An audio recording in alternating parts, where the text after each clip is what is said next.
is your Aquarius full moon forecast for August 1st, 2023. And we have the sun at 9 degrees of Leo. And Leo, what is Leo? Leo is the fifth house. It's about our creativity. Leo is very generous and warm-hearted. Leo loves the show. And Leo is connected with dating, it is connected with children's interests, speculation, you name it. Anything that represents expression and anything that represents how we express our creativity. And the moon in Aquarius. What is Aquarius? Aquarius is about our humanity, also a fixed sign. It is about our friends, our friendliness, our principles, the unexpected, and technology, social anything. So when you put these very similar sun signs together within an opposition for the full moon, these are going to be the highlights of the day. Leo is connected with, to some degree, like Aquarius, with that is very outgoing, very social. But with Aquarius, Aquarius likes principles and the higher ideals. So the issue here with this opposition is about gaining attention, and gaining attention or be focused on what?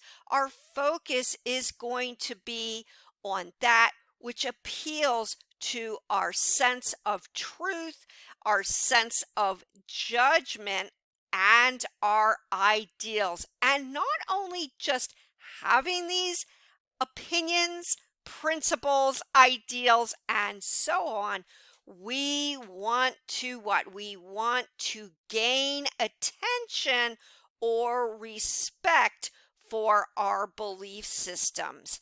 And this is where Aquarius and Leo meet in the middle. Leo wants the attention for their personal outlook, and that may connect with that which represents Leo, the fifth house, children, dating, fun, anything to do with intimacy, and that which is represented, of course, of our creativity. And Aquarius totally relates to that because Aquarius likes the original, and Aquarius, like Leo, is very outgoing, or a very outgoing sign. Aquarius loves to express their uniqueness within social groups. So this is going to be the highlight, and we have to find that balance between what we believe in and how to gain attention, especially with Pluto in retrograde Capricorn, with the powers that be. However, within this connection of this full moon is also Jupiter falling into a T-square in the sign of Taurus, a fixed sign T-square with Leo and Aquarius. And Taurus is very grounded. It is very earthy, connected with our earth, real estate, the second house, our values, and money. So with Jupiter direct, however, and the moon in Aquarius, the sun in Leo, well, we can expect there's going to be some exaggeration, Jupiter in Taurus, with regards to these issues. And Taurus of Leo and Aquarius is very stubborn. So there's going to be a tendency to exaggerate or want to get our way within our communications with each other. And that is where we will need to just pull back a little bit and really kind of give the other person respect and really become more open minded to another's viewpoints. And that will be very pivotal here because with Jupiter and Taurus, we really not only want to tell it like it is with this Aquarius and Leo, we want attention for what we believe in. We want to speak the truth. We are very fixated in our principles and our opinions. And if we don't respect each other's outlooks, this is what is going to cause issues.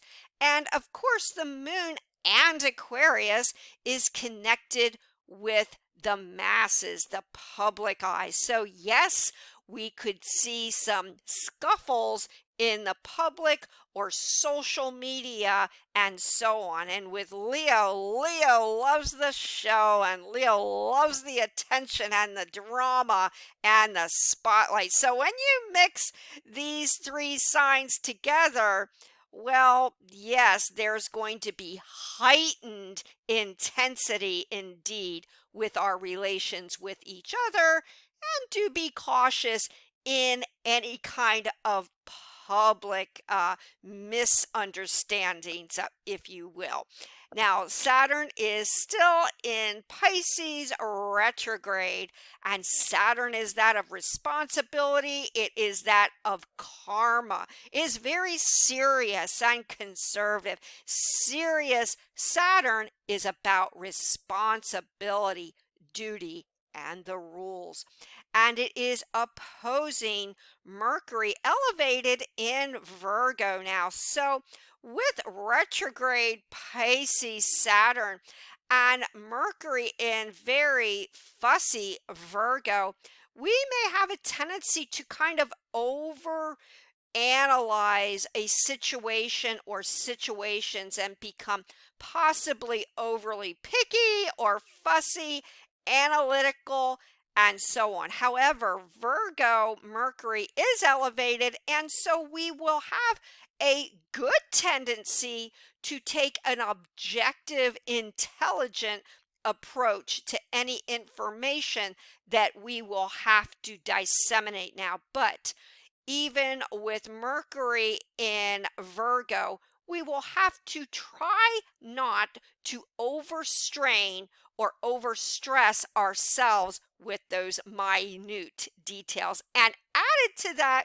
we've got Mars, the planet of action, in Virgo as well.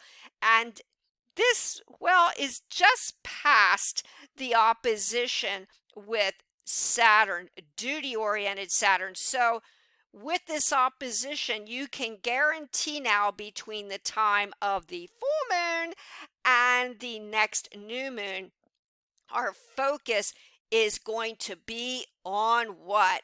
Our work, the mundane, the everyday details. And Mars in Virgo. Mars is connected in Virgo with taking action regarding health, healthcare, and healthcare reforms, especially with Saturn in Pisces representing the 12th house. So there may be some issues that come about healthcare, diet, and reforms of the like, and so on. We will just have to not overanalyze and over research certain situations, especially that which is behind the scenes and that which needs to be picked apart, because this could become very confusing, especially with Saturn and confusing Pisces retrograde and Mars in Virgo, with Mercury just trying to gather the information and get to the very bottom of information that we are being told. There's going to be a lot of questions here, and Virgo will get to the bottom with that analytical nature. Yes, and we have now up another retrograde planet of Venus in Leo. And Venus is squaring off Uranus here. So we will have a heightened appreciation for that is the weird, the wonderful, and the unusual.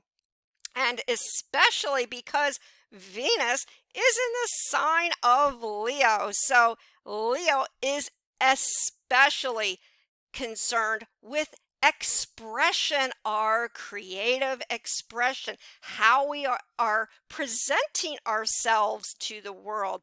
And Venus is love and affection. So our expression now within relationships may be a little bit unusual, or we may have a flair for unusual style, or going back, kind of retro, if you will, style from the past with this connection with Uranus and Taurus and Venus in Leo. But yes, indeed, with Venus retrograde, that could cause mix-ups and sudden unexpected rash behavior with this square off with Uranus. So do be careful of unexpected rifts in all relationships of all types.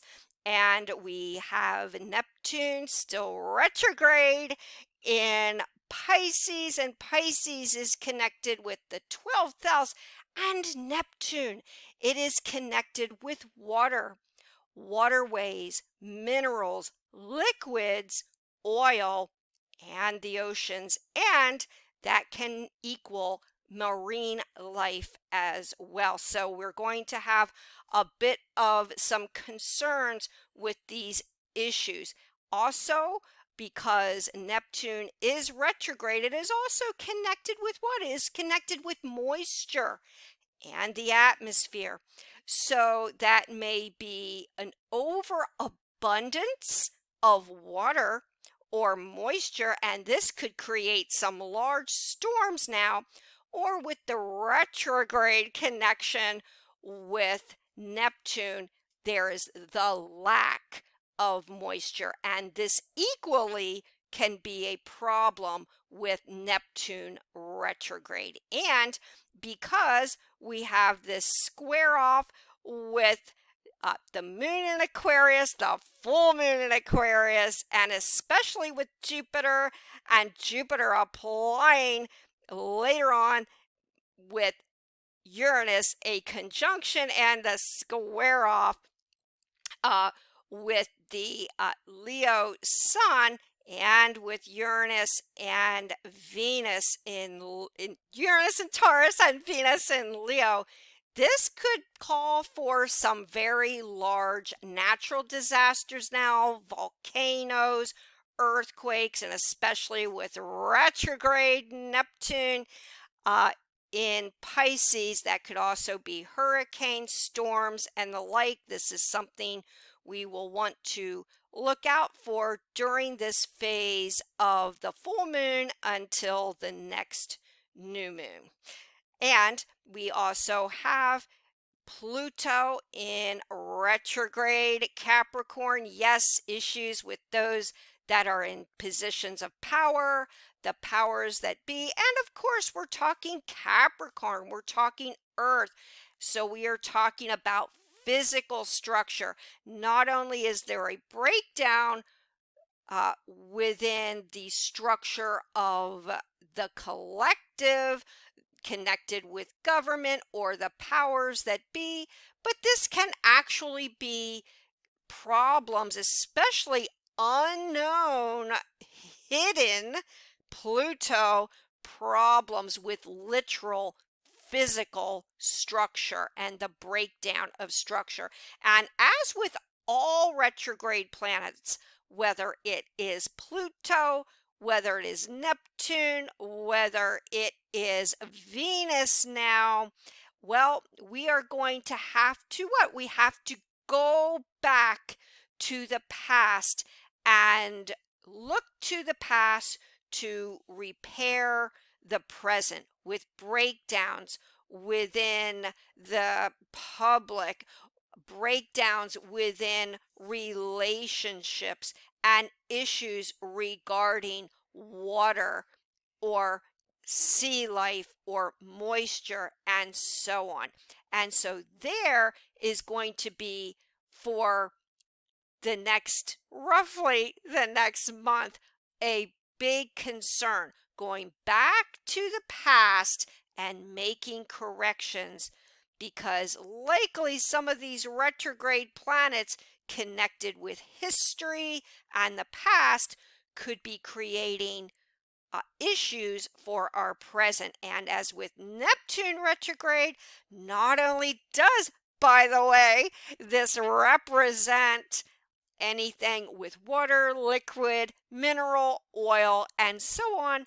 But because it is in its retrograde phase, do be mindful that there could be some very fascinating or interesting historic finds at this time. But nonetheless, with this connection with Neptune, with Pisces and Saturn in Pisces, and with this Virgo connection, well, we want to figure out what is real and what is not.